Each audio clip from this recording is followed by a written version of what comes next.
Hello दोस्त, आपका अपना YouTube channel digital thought Arvind Kumar में वेलकम है आप सभी का। तो दोस्तों, हमने अगले वीडियो में जाना था कि फंक्शनल वाइज कंप्यूटर कितने प्रकार के होते हैं। उम्मीद करते हैं कि वीडियो बहुत बेस्ट लगा होगा और आप लोगों को समझ में भी आया होगा, और नहीं समझ में आया होगा तो अपना प्रतिक्रिया दीजिए। एक आप लोगों से शिकायत है कि आप लोग कमेंट नहीं करते हैं, ताकि मुझे पता नहीं चल सके आपका प्रतिक्रिया क्या है। तो प्लीज कमेंट जरूर कीजिए और अपने दोस्तों में भी शेयर कीजिए। आज का हम लोगों का वीडियो होगा कि हार्डवेयर क्या है, हार्डवेयर कितने प्रकार के होते हैं और हार्डवेयर किसे कहते हैं। तो वीडियो स्टार्ट करने से पहले हम आप लोगों को बताना चाहेंगे कि अगले वीडियो में हमने एक क्वेश्चन किया था आपसे कि who is the grandfather of computer, और आप लोग उसका आंसर नहीं दे पाए। क्यों नहीं दे पाए? क्या आप नहीं जानते हैं? अगर नहीं जानते होंगे तो हमारा 1 बाय 1 करके सारा वीडियो देखिए, उसमें आंसर मिलेगा। और जो क्वेश्चन किया जा रहा है कमेंट बॉक्स में उसका आंसर दीजिए, ताकि मुझे पता चल सके कि इस वीडियो से आप लोगों को सफलता मिल रहा है। पर ये आप लोगों को वीडियो दिया जा रहा है कुछ सीखने के लिए, कुछ जानने के लिए। तो इस वीडियो से कुछ सीखिए और जानिए कंप्यूटर क्या है। घर बैठे जो भी क्वेश्चन कर रहे हैं उसका आंसर 1 बाय 1 करके दीजिए, ताकि मुझे लगे कि हम जो आप लोगों को पढ़ा रहे हैं तो बहुत बढ़िया से सफल हो रहे हैं। तो चलिए बिना देर किए वीडियो को स्टार्ट करते हैं। और आज हम लोग पढ़ेंगे, तो पहले जानते हैं कंप्यूटर कितने प्रकार के होता है। तो कंप्यूटर दो प्रकार के होता है, एक होता है हार्डवेयर और दूसरा होता है सॉफ्टवेयर। अगर आपसे कोई पूछे कि हार्डवेयर कितने प्रकार के होते हैं, तो हार्डवेयर भी दो प्रकार के होता है, एक होता है सीपीयू और दूसरा होता है पेरिफेरल डिवाइस। तो सॉफ्टवेयर कितने प्रकार के होते हैं? तो सॉफ्टवेयर तीन प्रकार का होता है, एक होता है सिस्टम सॉफ्टवेयर, दूसरा होता है एप्लीकेशन सॉफ्टवेयर और तीसरा होता है यूटिलिटी सॉफ्टवेयर। तो सबका हम डिफिनेशन जानेंगे 1 बाय 1 करके।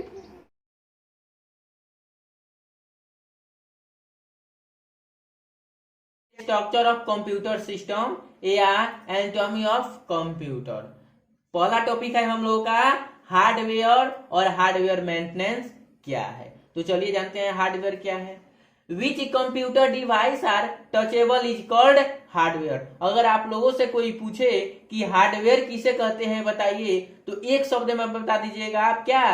कंप्यूटर का हर वह भाग जिसको छूते हैं उसको क्या कहते हैं? तो हार्डवेयर कहते हैं। या जैसे अंग्रेजी में बताना होगा तो अंग्रेजी में बताइएगा कि which computer device are touchable is called hardware. जैसे कि क्या हो गया, माउस हो गया, कीबोर्ड हो गया, मॉनिटर हो गया, जॉयस्टिक हो गया, लाइट पेन हो गया, डिजिटल कैमरा हो गया, सीपीयू हो गया, ये सब क्या है? हार्डवेयर है। दूसरा डिफिनेशन और का मतलब होता है दूसरा, यानी दूसरा डिफिनेशन क्या है? यहाँ से दूसरा डिफिनेशन बोल सकते हैं all the machinery and electrically parts of computer system is called hardware। यानी कंप्यूटर का जितना सारा पार्ट्स होता है उस सबको क्या बोलते हैं? तो हार्डवेयर बोलते हैं। सच एज मीन्स होता है जैसे कि कीबोर्ड हो गया, माउस हो गया, मॉनिटर है, सीपीयू है, एसएमपीएस है, मदरबोर्ड है, प्रिंटर है, ये सब क्या है? तो हार्डवेयर है। हार्डवेयर जान लिए। चलिए अब जानते हैं कि सीपीयू क्या है। CPU stand for central processing unit. CPU का फुल फॉर्म क्या होता है? Central processing unit. सीपीयू को हम कंप्यूटर का दिमाग कहते हैं। It is also called microprocessor या silicon chip and main parts of computer system.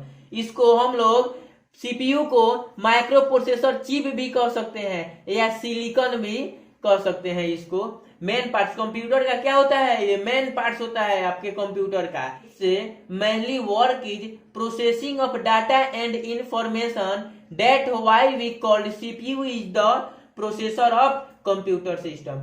यानी किसी भी प्रकार का हमारा समस्या होता है, किसी भी प्रकार का क्वेश्चन होता है, तो हम किससे करते हैं? सीपीयू से करते हैं। हम बताए होंगे इनपुट और आउटपुट। तो इनपुट के माध्यम से क्या करते हैं? लिखते हैं, और ये प्रोसेस करता है यानी आज्ञा लेता है। किससे? सीपीयू से लेता है आज्ञा, और सीपीयू आज्ञा दे देता है तो आउटपुट के माध्यम से वो क्या करता है? दिखाता है, यानी कि खोजता है, जिसको बोलते हैं कि ये प्रोसेस कर रहा है अभी। That's process whole instruction of computer system, यानी सीपीयू का जितना भी सारा पार्ट्स होता है सब को रन करना चाहिए, तबे कंप्यूटर आपका सही से वर्क कर पाएगा और आपको सही सही आंसर दे पाएगा, वरना ये गलत भी दे सकता है। कब? जब इसका तकनीकी खराब हो जाएगा तब। It is the Bose and brain of computer system. Computer को इसको क्या कहते हैं? कंप्यूटर का मालिक कहते हैं। किसको? सीपीयू को। बोस मीन्स होता है मालिक, तो ये क्या है? कंप्यूटर का मालिक है और दिमाग भी है। और कोई पूछे आप लोगों से कि कंप्यूटर का दिमाग किसे कहा जाता है, तो डायरेक्ट बताइएगा सीपीयू को कंप्यूटर का दिमाग कहा जाता है।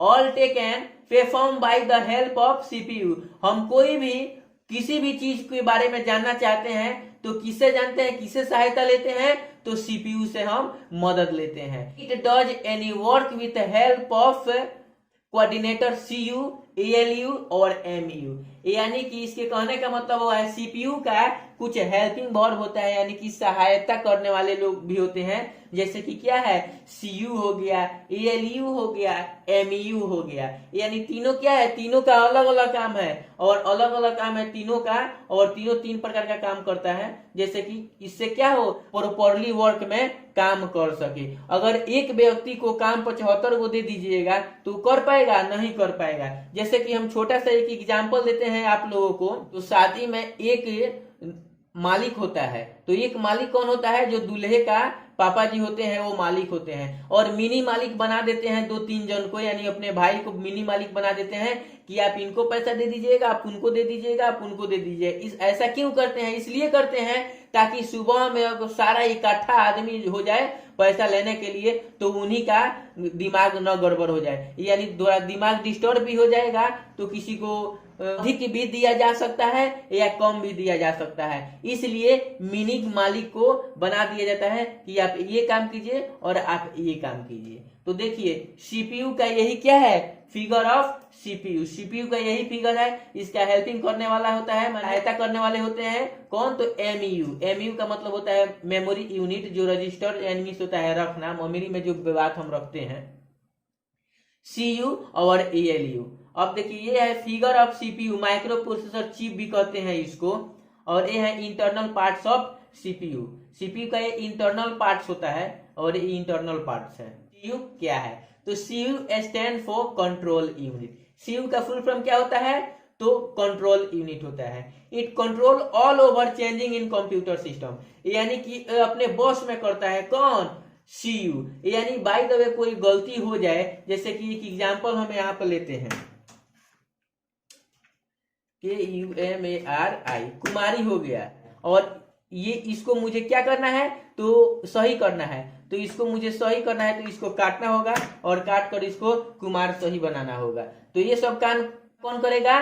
तो सीयू का काम है। तो सीयू का क्या काम है शायद समझ लिए, यानी कंप्यूटर में कोई गलती हो तो उसको सुधारने के लिए, या किसी भी प्रकार की समस्या हो वो अपने वश में करके सही बताने के लिए। तो चलिए, it's mainly work is carry data one device to another device, one place to another place, यानी एक जगह से दूसरे जगह भी ये डाटा भेजता है। और ये one device to another device, यानी कि पेन ड्राइव से चाहते हैं कि दूसरे कंप्यूटर में लेने के लिए, तो ये काम कौन करेगा? तो सीयू करेगा।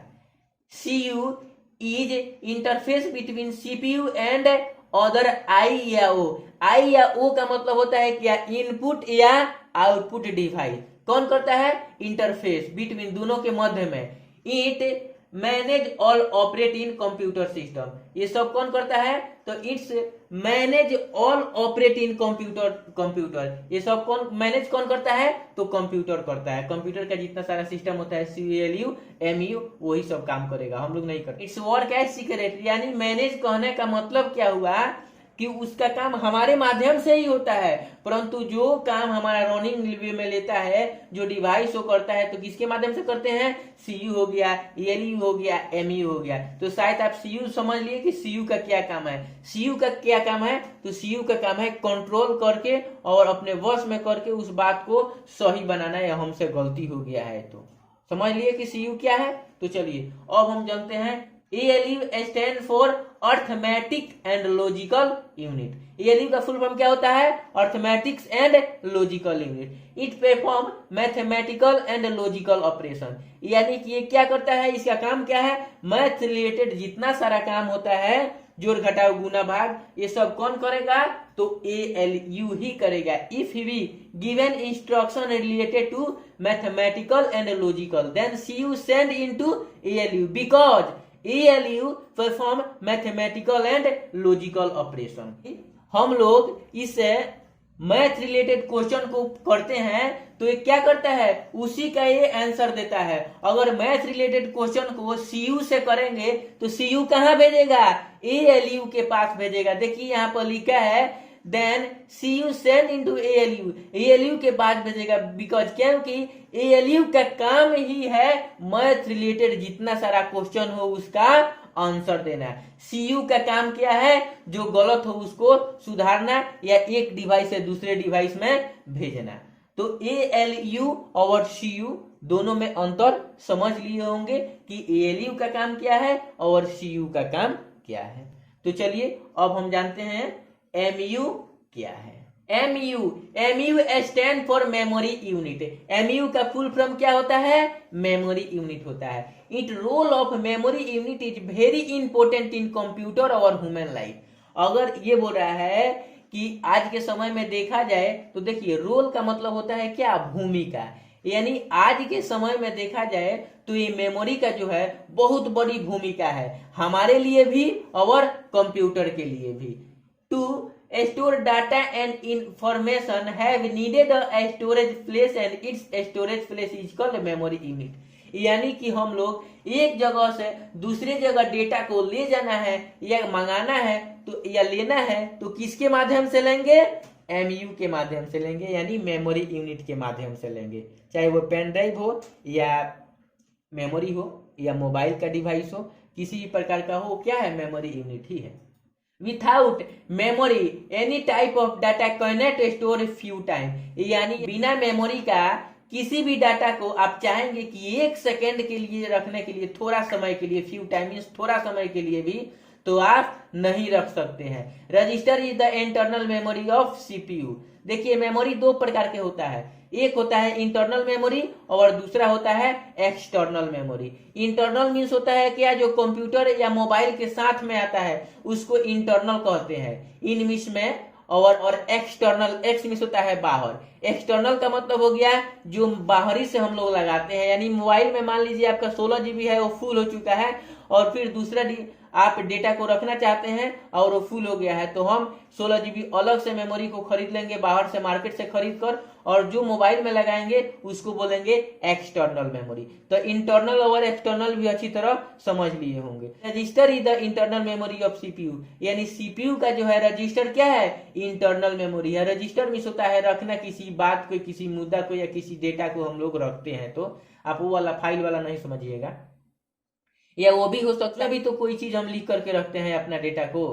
It store data in process time, जब ये डाटा क्या करता है? प्रोसेस करता है उस वक्त। We can also say it store data when CPU done any task, यानी कि जब डाटा को क्या करता है? प्रोसेस करता है तो उस समय जब हो जाता है अपना काम तो क्या करता है? चेक का सिंबल दे देता है, यानी कि सही का सिंबल दे देता है कि ये आपका काम सही हो गया, यानी डन, यानी सही हो गया, आपका काम जो था वो हो गया। यानी मेमोरी में, इस मेमोरी से दूसरे मोबाइल मेमोरी में जो डाटा भेजना चाहते थे वो चला गया, तो उस वक्त वो क्या करेगा? डन लिख देगा या साइनिंग का सिंबल दे देगा। अब जानते हैं पार्ट्स ऑफ CPU बॉक्स और कैबिनेट। देखिए बॉक्स मीन्स भी बक्सा होता है और कैबिनेट मीन्स भी बक्सा ही होता है। तो CPU का कुछ बॉक्स जो उसमें का जो डिवाइस है उसके एग्जांपल यहाँ पे दिया है, यहाँ पे SMPS है, एक मदरबोर्ड है, दूसरा CD या DVD ड्राइव है, और चौथा है HDD,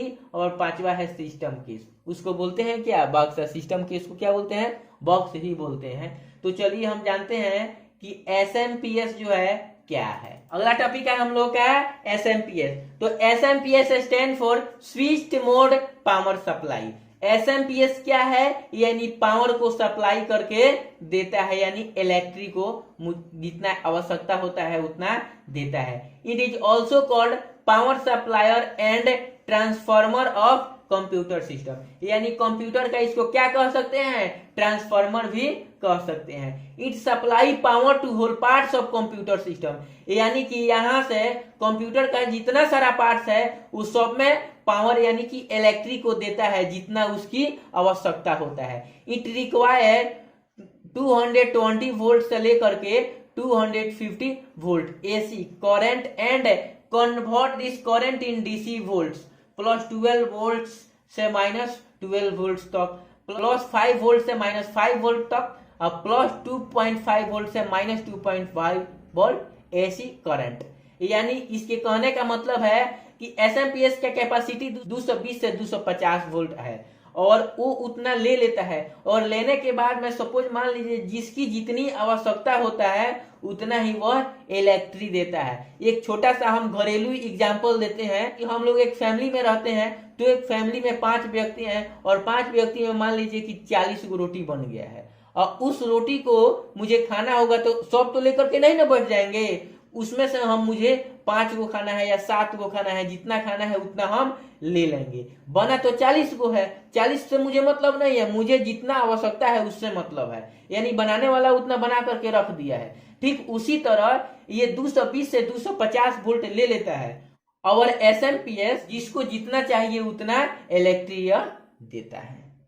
तो it supply this current in whole parts of computer system, और कंप्यूटर का जितना सारा पार्ट्स होता है सारा पार्ट्स में क्या करता है, पावर को सप्लाई करता है। किसी भी पार्ट्स में अगर पावर नहीं जाएगा यानी इलेक्ट्रिक नहीं जाएगा तो कंप्यूटर आपका नहीं चलेगा, क्योंकि इसका भोजन इलेक्ट्रिक ही है।